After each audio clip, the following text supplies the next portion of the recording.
சிவகாசி பக்கத்துல பட்டாசு ஆலை வெடி விபத்துல உயிரிழந்த தொழிலாளர்களுடைய குடும்பத்துக்கு முதல்வர் அறிவித்த தலா 4 லட்சம் ரூபாய் பொது நிவாரண நிதியை அமைச்சர்கள் வழங்கியிருக்காங்க.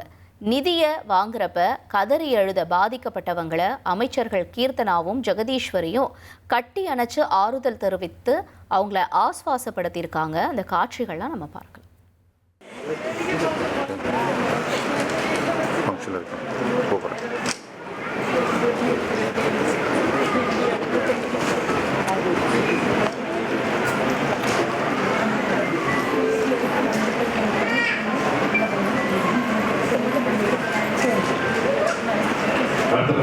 பாண்டித்துறை அவர்களை வாசித்தார் திருமதி சமராசி.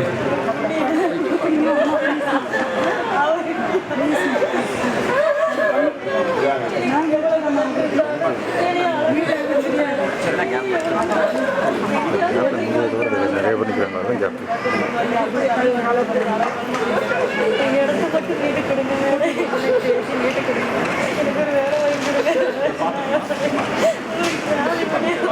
கண்டிப்பா பண்ணி கொடுக்கலாம்.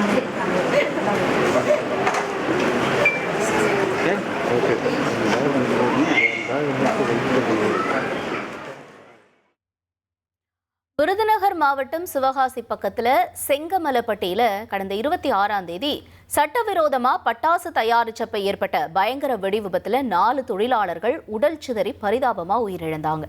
மேலும் ஒருத்தர் பலத்த காயமடைஞ்சு சிகிச்சைக்கு பலன் இல்லாம அவரும் உயிரிழந்திருந்தார். இந்த விபத்துல உயிரிழந்தவர்களுடைய குடும்பத்துக்கு தன்னோட இரங்கலை தெரிவிச்சிட்ட தமிழக முதல்வர் விஜய் உயிரிழந்தவர்களுடைய குடும்பத்துக்கு தலா 4 லட்சம் ரூபாய் நிதி உதவியும் வழங்க உத்தரவிட்டிருந்தார். இந்த நிலையில உயிரிழந்தவங்களுடைய குடும்பத்தினருக்கு மாவட்ட ஆட்சியர் அலுவலகத்துல வச்சு ஆட்சியர் சுகபுத்ரா தலைமையில நிதி உதவி வழங்கக்கூடிய நிகழ்ச்சி நடந்தது. அந்த நிகழ்ச்சியில தான் அமைச்சர்கள் அவர்களுக்கு நிதி உதவி வழங்கக்கூடிய காட்சிகளை நாம பார்த்தோம். இனி செல்லும் இடமெல்லாம் செய்தி. தந்தி டிவியின் வாட்ஸ்அப் சேனலை ஃபாலோ பண்ணினா செல்லருக்கும் இடமெல்லாம் செய்தி. இதோ QR கோட் இப்பவே ஸ்கேன் பண்ணுங்க, ஃபாலோ பண்ணுங்க.